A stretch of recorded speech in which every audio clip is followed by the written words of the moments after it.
From the thrift store, I grabbed this glass platter, I grabbed 3 glass vases, and a glass bowl. In total, I spent $12.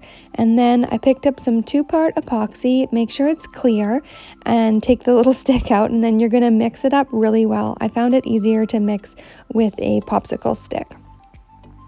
Once it's completely mixed, then you can glue the glass together. And you don't want to put too much on so that it doesn't leak off the edges. And you're going to glue the bowl to one of the vases, and then you're going to let that dry for at least 5 minutes. While it's drying, you're going to glue another one of the glass vases to the platter, and then again set that aside and let it dry for at least 5 minutes.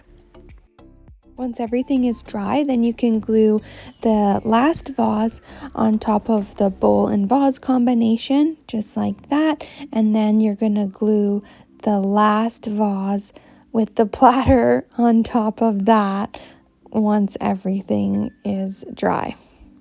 As you go, check for drips in the glue and just use a wooden stick to smooth it out and let it dry, and you've got the most beautiful bird bath.